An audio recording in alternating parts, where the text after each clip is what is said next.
Hi, everyone. It's Henry DeVries. I'm the CEO of Indie Books International. Welcome to the Marketing with a Book podcast. So this is where we look at how do you market with a book, not market a book, market with a book. And that's all about getting more credibility, more impact, more influence, and more clients. And this is our open forum call. We've got several of our authors today. We'll be talking with them. They get a little more FaceTime on the call. And first, we're going to go around and have them introduce themselves. Please tell us where you live, your name, and the title of your book. Doesn't have to be in that order, but that's the basic things we want to start. Name, city, and title of book. So let's start off with Chris and then go to David. Everybody, my name is Chris Hodges, author of Noble Automation Now, Innovate, Motivate, and Transform with Intelligent Automation. I'm in Denver, Colorado, and I think I got the city and the title in the wrong order. Thanks, Chris. Welcome, David. Hi, everybody. I'm David Goldman. I'm from Pittsburgh, Pennsylvania, and I wrote the book, The Road to Happiness, How to Get What You Really Want. Thanks, David.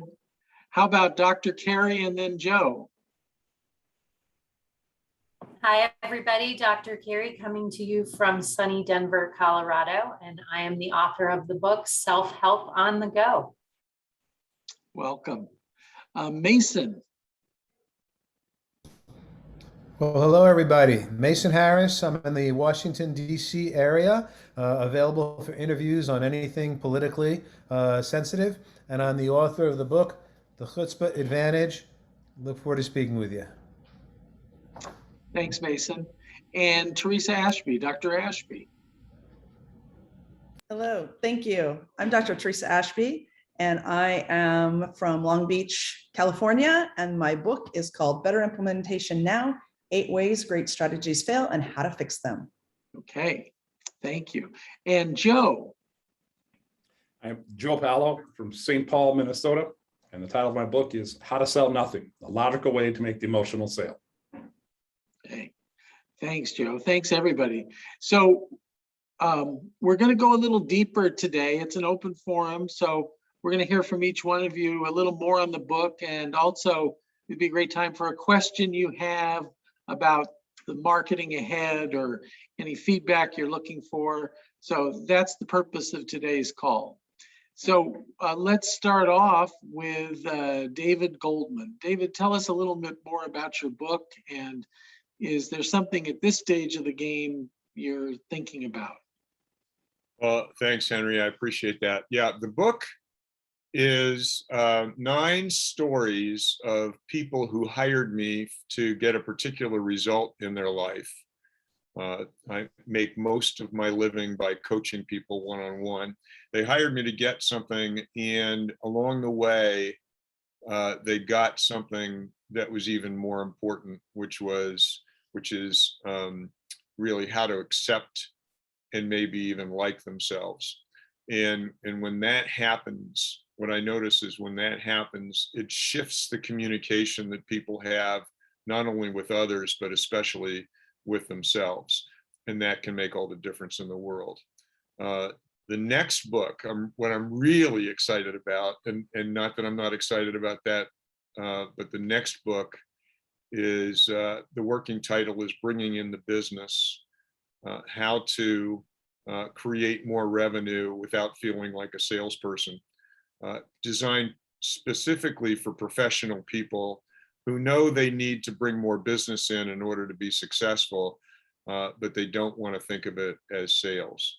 I'm going to be working on that with Henry, and I think with Mark. So that's very exciting to me. David, let's talk about the target for the book and the problem that the book solves. We did a little work on that last night. Who is the book for, and what is the problem that it solves? Yeah, thanks. Well, the problem is most professional people that I work with, and when I say professional people, I'm talking about financial advisors, attorneys, people who sell service, know that that the key to their success, if they're in a firm, the key to partnership, or if they're on their own, certainly the key to success is bringing in more business. But I don't think they like the whole term of sales. Joe, I don't mean to infringe on your area. I know I think we deal in tangential areas, but they know they need to bring more business in, but they've got a mindset that, ooh, I don't want to have to sell. And that's the problem. So the problem that I solve for them is I have a very non-toxic approach that's very conversational. And now the question isn't, is someone going to buy or not? The question is, we have a conversation, are they a good fit for what I offer?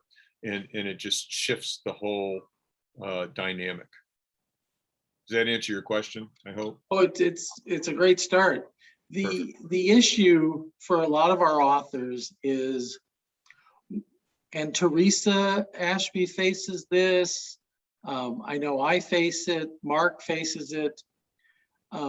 These people who are trusted advisors, they're professionals, they're independent consultants.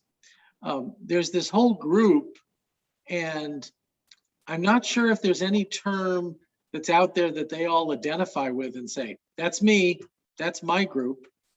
I know they don't use solo entrepreneur.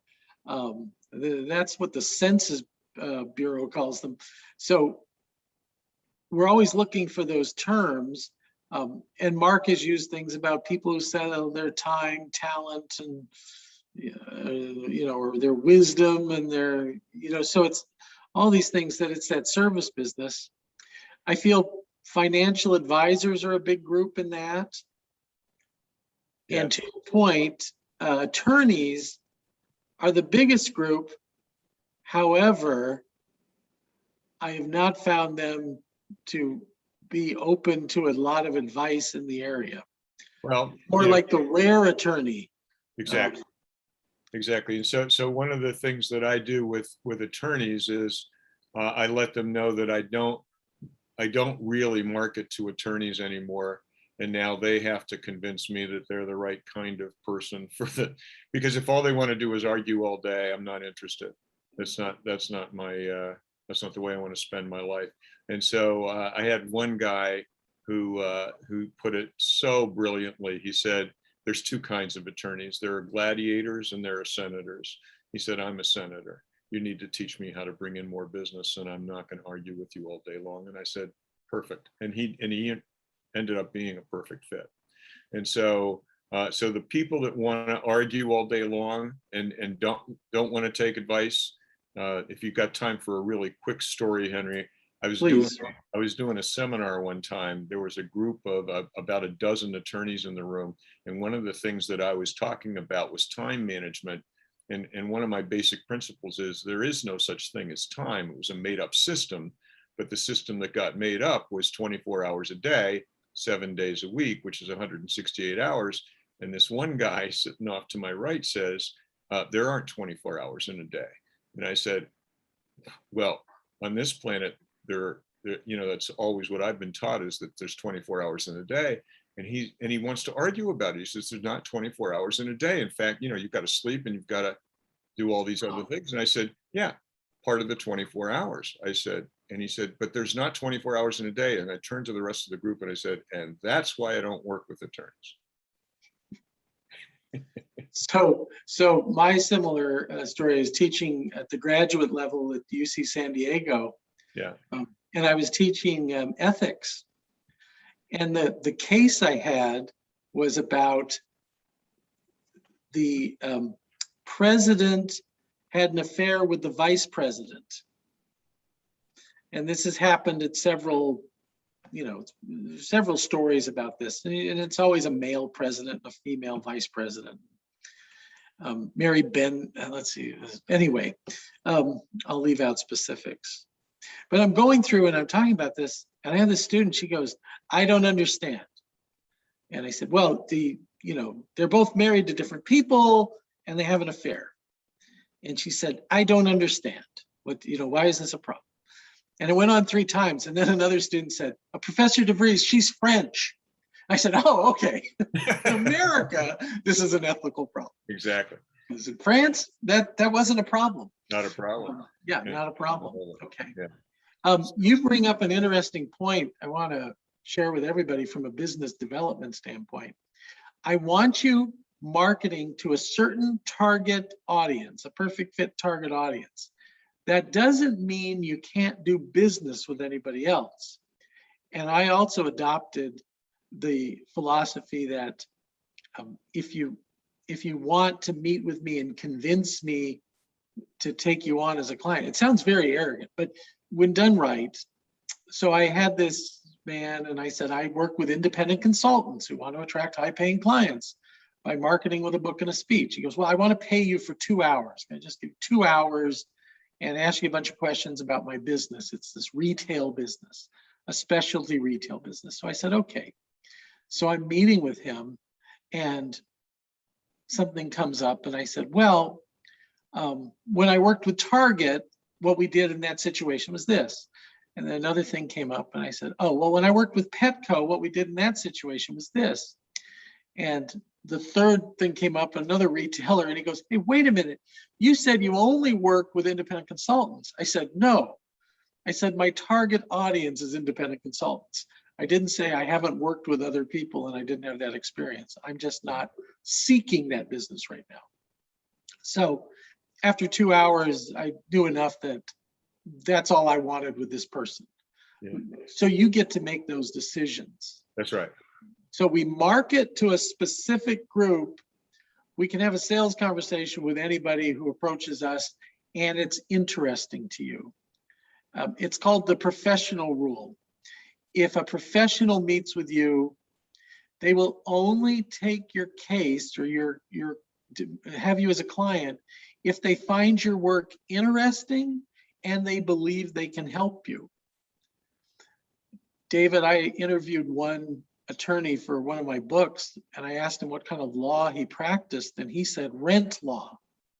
Any law that pays the rent, that's the law I practice. I knew there was something coming. This is not the strategy. Boom, boom, boom, boom. Now that's comedy. I'll be here all week.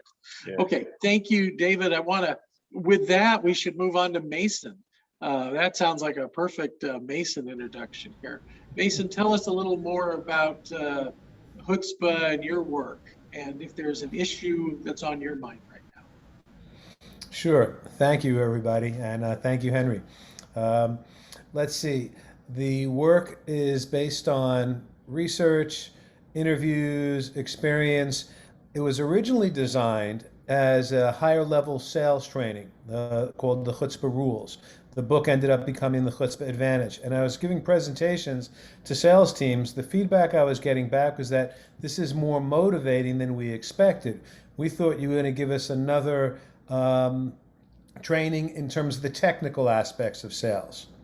And from there, I grew it to meeting with other people, executives, small business owners, managers. So once I realized that I was only paying the rent with a small group of people, but there was a larger group of people who could benefit from the ideas behind the book and the Chutzpah Advantage, I decided to make it available to more people.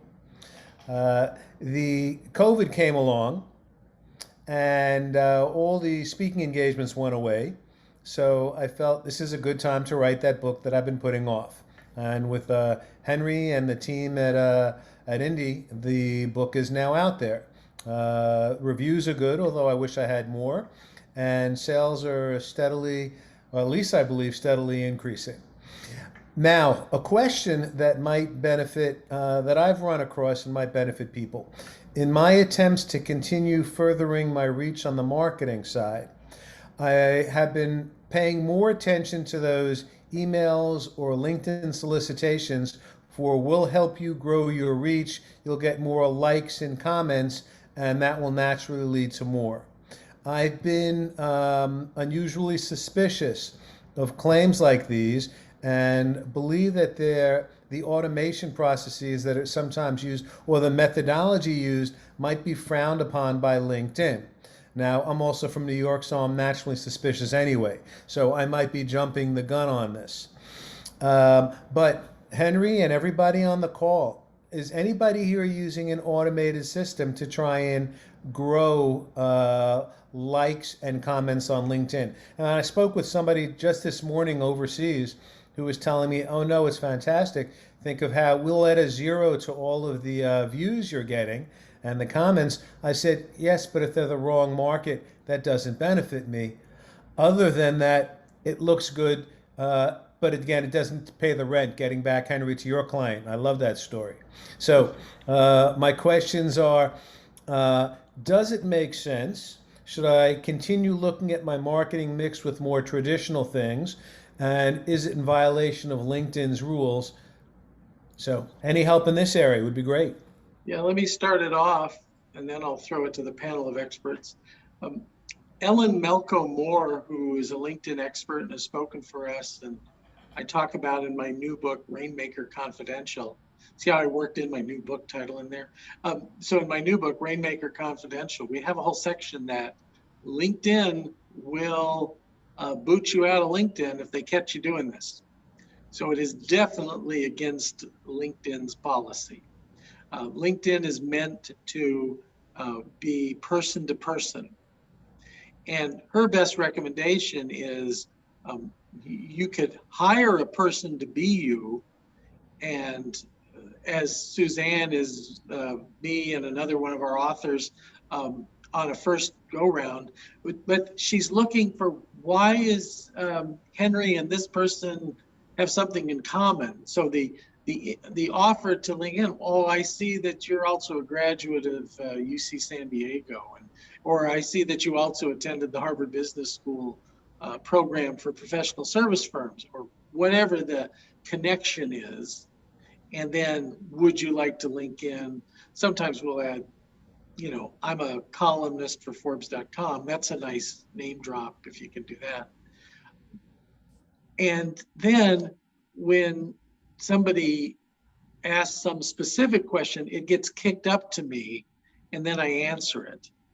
Though Suzanne is like one of those artificial intelligence robot learning machines. She's learned about, she repeated 10 different answers that I give commonly. And she goes, oh, if it's just something like that, I give one of the 10 answers. You know, and then, so it's a third level if we really get it kicked up. She also can smell those automated responses and outreaches from a million miles away. And usually we just do a nice, polite, no thanks. So there's that. The person with the biggest list at the end doesn't win. To your point, it's to be targeted. You know your target. Mason, you have a hard time because your target's a little more broad. Would you agree? It is more broad, but I can segment and go after pieces within that. So I don't always think in terms of, that's my target, use the shotgun. I think in terms of, okay, they need a special approach. So for example, somebody who's read my book has now said they want to write a book with me on the chutzpah advantage and wellness.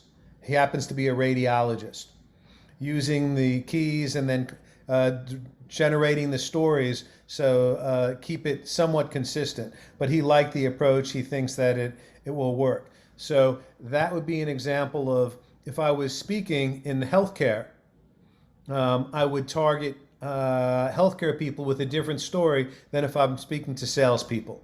And you and I, you were great when we last spoke. Gave me some exceptional advice on, again, targeting salespeople, sales VPs, because this upper level piece, I said earlier that I originally created this as an upper level sales type of training, not the technical training they go through. and I came to the realization that everybody I've met has at some point or another been trained in sales and techniques. The difference is who's really motivated, who perseveres, who calls that person 3, 5, 7, 10 times, or finds a way around the no. What keeps people going? And that's what the chutzpah advantage provides. So, long answer to I try and target for the group. It's a great answer. I'm glad you are bringing it up. It applies to Joe, but it applies to so many here. So Mason's target is not necessarily industry, it's what role they are in the organization, and the role is sales. Chutzpah can be another word for overcoming fear.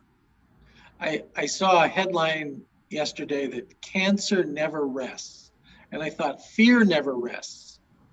And fear is stopping more salespeople than anything. I don't know if you and Joe would agree. I'm thinking, though, that's the problem the VP of sales thinks that their sales team has. That's what they've given them a great system. They have a great product or service to sell, but it's, picking up the phone or going on social media or whatever it is that you do to generate leads these days, that they're hesitant. There's always, and I worked in insurance. I mean, let's call a stranger up and talk about their life. When do they plan to die? It's tough to make some of those phone calls, but it's the only way to do it. However, when I rank how you should get a client, that finishes 14 out of 100. There are 13 better ways to get interest in what you're doing. Number 3 is write a book and then speak and write about the book to attract people. So we know that we should be putting on seminars and other things to attract them. So the nice thing about LinkedIn, when you have all these salespeople aboard, is you can put on Zoominars around the topic about chutzpah and sales. Oh, this doctor, by the way, is this doctor in the tribe? Happens to be, yes. Happens to be, I hope so. South Africa, yes. So I'm sure he can tell some good Jewish doctor jokes. Yeah, he happens to be a funny guy as well on his own. So I thought he was going to read this earlier. He took his time reading it. He actually tore his Achilles. He said, "Okay, now I'm ready to read your book because I'm stuck in my bed for 3 weeks." I said, "Well, that's an endorsement of that I look forward to getting from you." Yes. But then a day later, he said, "I finished it and it was brilliant." South Africans use the word brilliant a lot. English too. Brilliant. Yes, English as well, right. Brilliant. So then he brought up, "Could we do something together?" I said, "I'd love to." Yeah. Well, now Mark and I have talked about the power of co-authoring. Yes. We're huge advocates of it. Expands your reach, could lower your costs in half. You still, the real ROI that we all know is what happens as a result of the book. So you can get that same ROI as the co-author of a book. The other advantage is if the other co-author brings what we call platform to it. Mm-hmm. So what is their platform? How many people are they linked in with? How many people are on their opt-in email list? How many people, if Facebook or Instagram, Twitter? So these are the social media things. But do they have a column somewhere? And are they allowed to use the column to promote? So there's all these things that you look at as far as platform can greatly enhance your work. I like to think it just, at the minimum, it doubles what you can do. So interesting to look into. Let's move on to Joe. Joe, you're up. We've been talking around you. Let's talk to you and with you. Joe, tell us about the book. Joe is in the middle of the publishing process right now, the designing process with his book coming out. And tell us about the book and what's on your mind. First, what's on my mind is it's a struggle with narrowing your audience. I hear what you're saying, and it just goes against the grain. I look at it with what you're doing. You're working with authors. That's kind of your niche, but they go across a wide spectrum of different things they're experts on. I'm looking at, I work with salespeople, top professionals, and the leadership of salespeople across those same spectrums. So I need help struggling or narrowing that market down. That's one question. And we may talk about that offline too, if that's whenever. Okay. And then the part that I think David, it even addresses what you said. What I found in sales is the understanding that people sell logically. They are taught to sell logically, feature benefit. You go to any sales training room any Monday morning, they're teaching about product. Sales are made emotionally. It's an emotional connection. They're both important, but it's that emotional connection. And what I found is I look at it, there's two buckets that need to be filled, the logical bucket and the emotional bucket. They both have to be filled. The logical bucket is filled with my voice, the salesperson. I fill up that bucket. The emotional bucket is filled up with their voice. That's the key. That's how we do it. That's how we can make sales more natural. David, you're saying there's that kind of pushback from sales that people don't like being in there because they just do all the talking. Well, how to sell nothing is pretty much you just get them talking, asking questions. What do you want? Why is that important to you? Tell me more about that. What does that look like? Can you give me an example? People will tell you, well, let me say it this way. Doctors can't fix you until you tell them how or why. And I can't sell you until you tell me how or why. So that's kind of what the how to sell nothing, that's pretty much the problem I fix. A book by one of our authors that has just come out, The Priority Sale, you should read. The priority It's by sale? Brian Gray and several others. The Priority Sale, and there might be a 99-cent Kindle version right now. If you look into it, they'd appreciate it if you did. What was his last name, Brian? Gray, Gray. Okay, thank you. He runs a consulting firm in Indianapolis, and his clients are big architectural firms, big construction firms, all these people who need to find clients and get invited to a pitch and all these things. But he says we're all selling to a 3-pound organ at the top of the neck, that lump at the top of the neck. And that lump makes decisions on emotion, not logic. Yep. And he has studied the order in which you give the logical information so the brain is engaged, and then when you give the emotional information. Might be edifying for you. The other thing is you should be where's Mason? You should be a mensch and promote his book. Because Mason and I are talking. We got something cooking, right, Mason? Yeah. So then there'll be cross promotion back, or seminars put on together. Guests. Mark creates many opportunities where I get to guest and speak. I've created many opportunities for Mark to do that. We're talking about these other opportunities. That David, we could get him in front of people. And he can probably get us in front of people we're not in front of. So relationships are a key. Relationships are a key in this business to expand. So if you don't necessarily need to co-author with somebody, but you can cross promote, and the best place to start is within the Indie Books family. Absolutely. So as opposed to approaching some stranger with, I'd be good for you. This sounds like a horrible dating app, right? Oh man, I'd be good for you.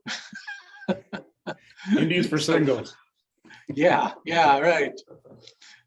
You couldn't pay me enough money to relive my 20s. Let me tell you that. Oh, No. Don't want to go back there. Okay. So, Joe, I think the truth that you're sharing is that you're a horizontal, not a vertical. My vertical is independent consultants, but let me tell you, it took me years to fully accept that. I fought it all the way. yeah.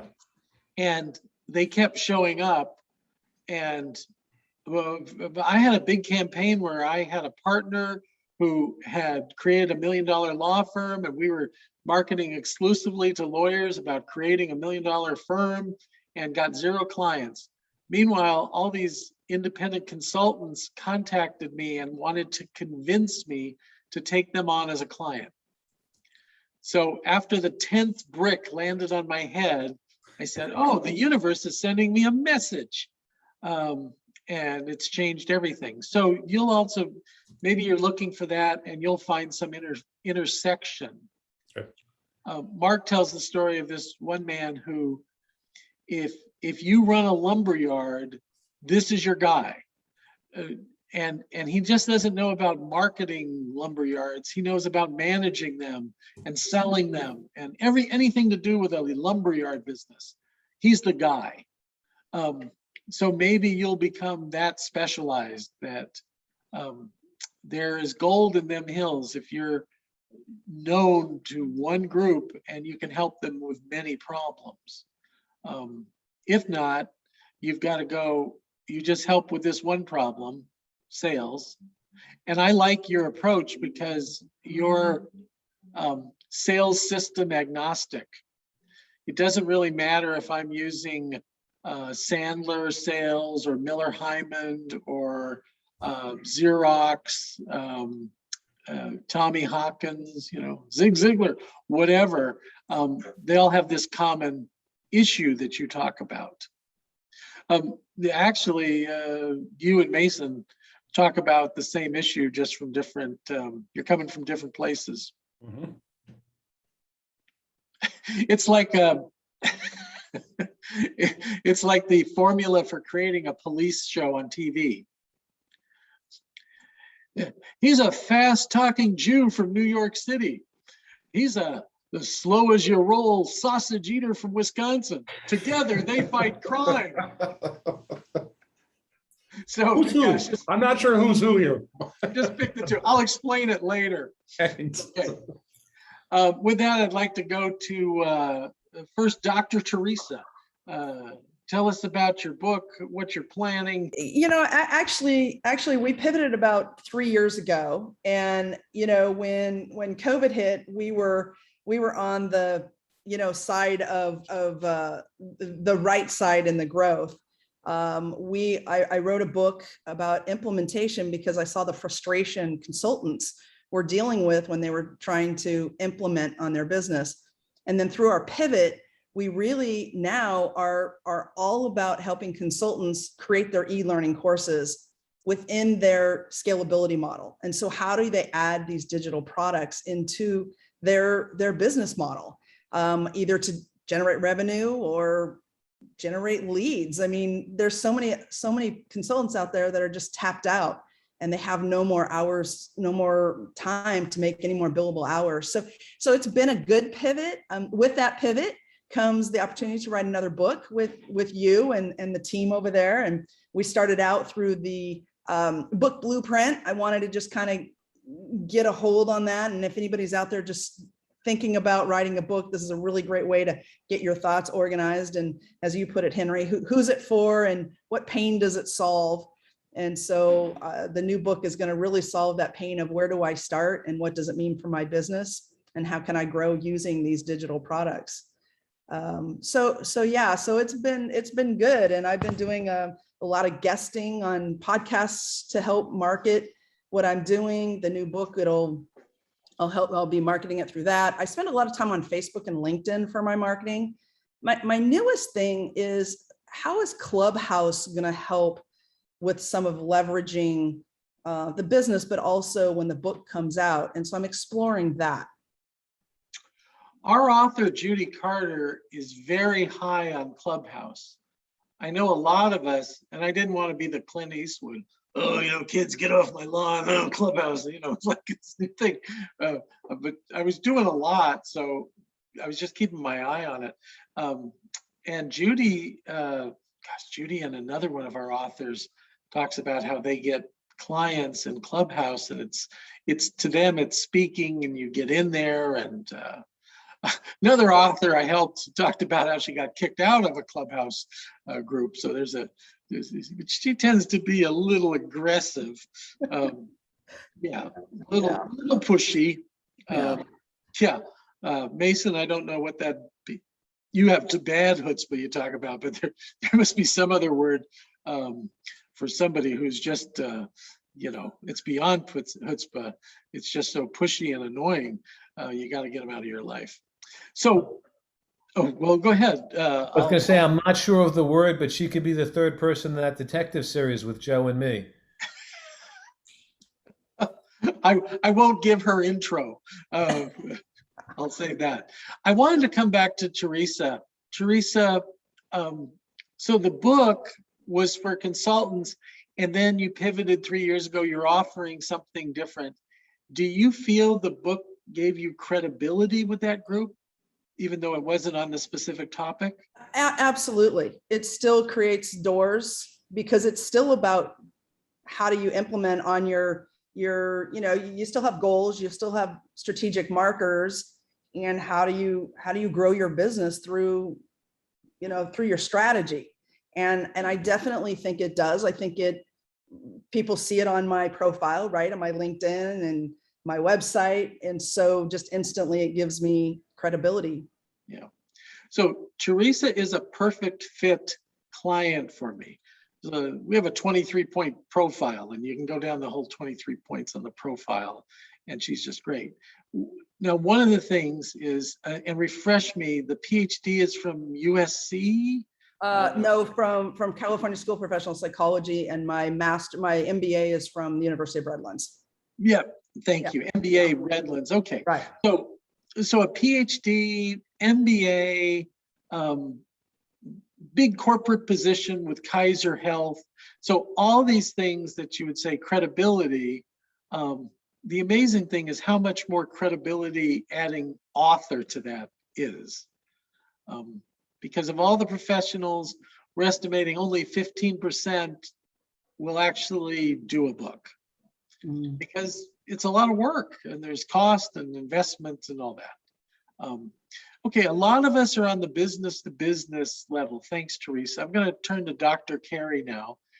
Dr. Carey is a therapist, so we would say her book is more for a consumer. It's more for an individual person, and there's some nuances to that, and then a lot of similar things too. So Dr. Carey, why don't you tell us about your work? Hi, everybody. I'm Dr. Carey, the author of Self-Help on the Go, which Henry and I are putting out hopefully in November. We're in the throes of edits and covers and all of the exciting things. And my book, I really work with people who want to learn effective ways to navigate life's difficult situations and figuring out your next best move. So I come from a platform called Psychological Flexibility, which is all about accepting the reality you have and then figuring out what the heck to do with it. And my book has 99 different suggestions, all based in research and 20 years of psychology practice about how to do that skillfully, easily, and at a low cost. So let me tell the group where you're at exactly, because they'll relate. So she wrote her manuscript. I did the first developmental edit. She came in with a revised manuscript. We went to the first, what we call first editor. And this is one of our experienced copy editor who raises a lot of issues on a manuscript. So it went back to Dr. Carey, and then it made her question some things, made her talk to people about things. It's that she's at the last stop before the train leaves the station, the ship leaves the dock, and any change after this, $100 an hour for artist changes and all that. So this is the point where you want to get it right. You've all been there. So we're going to have the good author-editor debate on a lot of things. I'm really looking forward to it, because this is where we need to make some interesting decisions. Mm-hmm. and then say, and that's the decision. Now we're going to live with And it. we're going. It's the best. Yeah. It's like, so you get up to that point. The cement dries tomorrow. So we're doing that. As far as the marketing, when we get this published out there, what's the concern on your mind? Well, one of the concerns I have is I am trying to figure out what my niche is. I have an idea of who the ideal client is for this book. The ideal client for this book is essentially male or female, busy professional who needs quick assistance, who doesn't feel like reading an entire self-help book, also doesn't want to come at things anymore from the perspective of how broken they are, what trauma they have to get over. Like it's time to move forward, and to do that quickly and efficiently. I think my book gives really good suggestions in terms of marketing. I think you were talking to Joe a little bit, like how do you narrow that niche to make good sense? And then the other thing that I'm currently getting is just bombarded with people who are like, purchase my program. It's $350 a month. It's $2,000 a month. I'll market your book. I'll do this. I'll do that. And how on earth do you figure out which of those is actually worth doing and what of those is not so much? When the person with experience meets the person with money, the person with experience gets the money, and the person with the money gets an experience. So we don't want you to get an experience. Now, An experience is what you wanted when you wanted something else. So right. I can help you analyze the programs. Okay. It's not really a competition to me. We all have to invest and make decisions. Now, my meditation on you, for want of a better word, my meditation on your marketing is, I don't think you're a horizontal. Like this book is for HR directors. Nope. This book is for, no. So, however, there's some, and it's not, this book is for everyone or every, I think you said the word professional. Mm-hmm. I would really look carefully. Is it the professional, trusted advisor, independent consultant market? Because if it is, you've got opportunities for cross promotion and sponsorships with people like David, Henry, Mark. We can go on some, Teresa. We talk to these people. They're our tribe. Yep. So it's nice to be, if you could pick a tribe, and then from there, agree to sell to anybody who gets your book, but don't market to everybody. Yep. That makes sense? Yep. Okay, so let's think about that for you, and that's valuable for us all. It's if there's a tribe you can be going after, that's a great thing. Okay. I think Chris Hodges, have we covered you yet? I don't think so. You have not.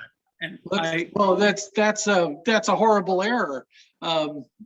Chris, you've got the floor. Thank you. And if you're wondering why the show of lights is going on, we've lost all the power in my house. So I'm struggling to have this conversation. Anyway, here we are. My book is called Noble Automation Now. And what it really is a treatise to say, we all need to use these automation tools, which are generally called intelligent automation. And that's, think of things like voice recognition and image recognition and something called robotic process automation, which is basically software that can move back and forth and do various things that a human could do. It's all that stuff that scares the hell out of people in the middle of companies because they're all afraid they're going to lose their jobs, right? But that automation is not really any different than any other major waves of technological improvement. My whole book is how to help leaders, the business leaders and their HR partners. So if you're asking who is my audience, it's the business leaders and their HR partners to implement this in a way that helps people find better quality work in what they're doing. It helps companies thrive, not just slash costs. It comes from, deep experience, having done that for years. So I do know of what I speak to some degree. I spent years in Accenture and Deloitte.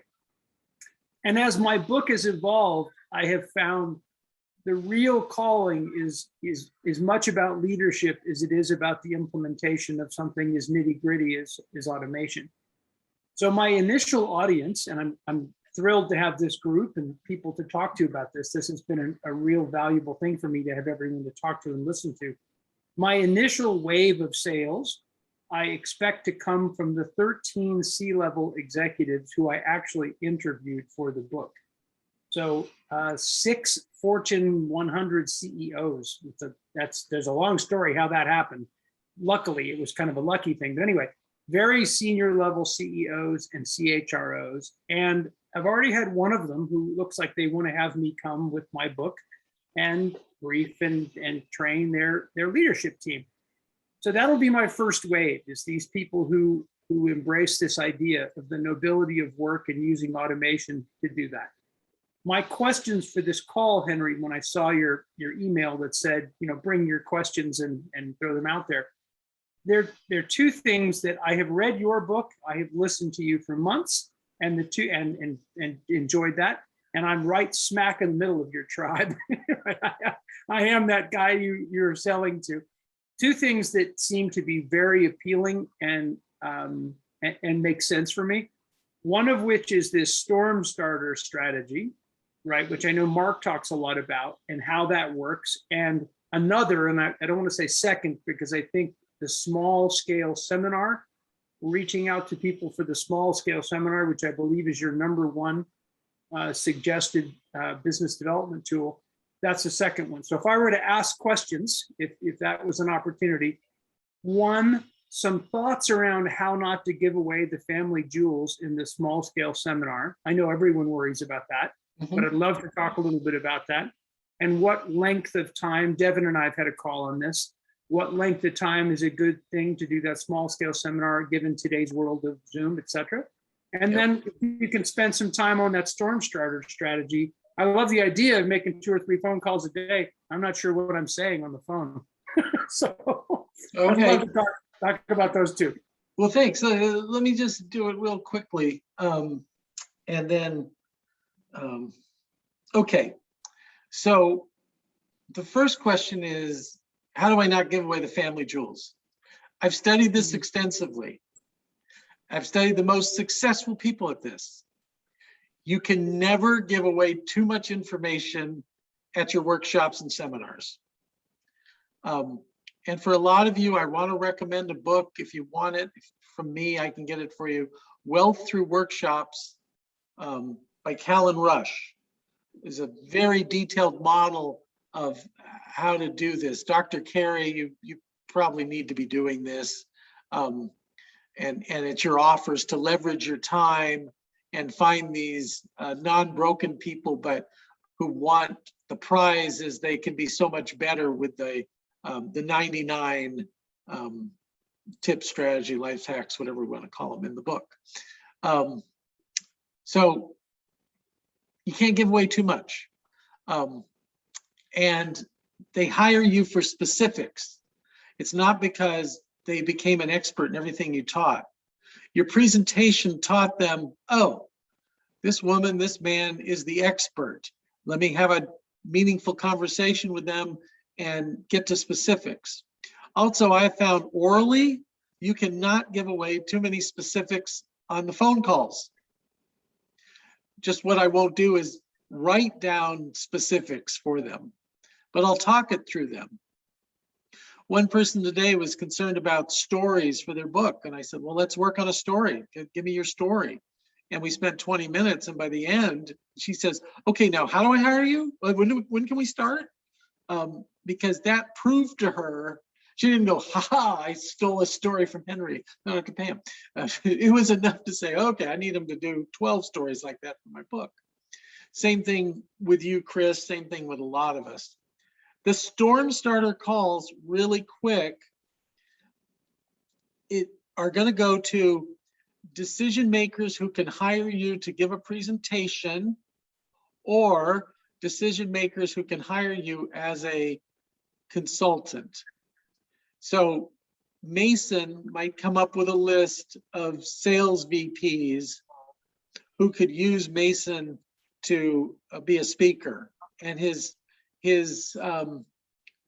Storm Starter call is hi, Dr. Ashby. If you'd be open to it, well, first, I hope you're doing well. We met through this conference. There's some connection.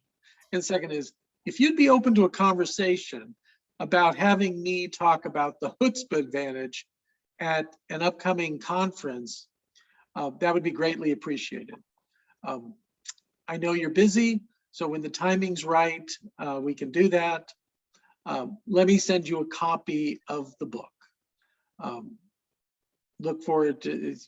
And the person might say, thanks, if you got them on the phone. If you got a voicemail, you just left the voicemail. If you got a real person, 1 out of 20 might say, well, tell me more about the chutzpah advantage. I'm intrigued. Because they have a conference coming up and they don't have a speaker yet. So they might give you a tell me more for a couple of minutes on the phone call. That's how that works. We send postcards with that message. We send copies of the books with that message. And again, we're finding about 1 in 20 is the person, but we don't know who they are without reaching the whole 20.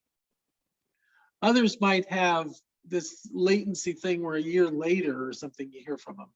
But right now, probably 1 in 20 sales managers need this or need this in the coming year. You can hire Prather Marketing Services to do it for you if you want. At the last quote I got was $24 an hour. That they'll help you well, first off, they've agreed that they would help any one of our authors for a pretty low price put together the database of 240 decision makers to reach out to. We might be talking a couple of $100. And then, because that's the hardest part on this is, who am I going to call? Yeah, exactly. That works for all us B2B. Dr. Carey has a little different situation, but if she knows that she does this, like her friend, one of our authors, Brenda Abdullah, Brenda knows what kind of corporate executive hires her. So she's in that lane, for executive coaching and all that. So Dr. Carey needs to find her lane. She might experiment with a couple of different lanes. I did until one clicked. Matter of fact, it clicked hard and I didn't realize it for a while. It might have been the 7th one who found me and asked me to ghostwrite their book for them. And I thought, what if I marketed to these people? What could happen? Because seven had to look in the basement to find this guy where I was hiding to talk to him. So what would happen? Okay, I see this was a great call. Thanks everybody for joining and participating. A lot of issues there that as authors and experts, people who are wanting to have more impact and influence that we all have to deal with. It's a continuous science experiment. And that's what, not in those words, but that's what Sam Walton said about Walmart. He kept experimenting with this and that and recording the results. So we're all doing a science experiment with what our hypothesis and theory is, and then we put things out there to see the results. And if we keep listening, they'll tell us what we should do. So thank you everybody for being participants today. And I invite you to come back to another Marketing with a Book podcast. Thanks everybody.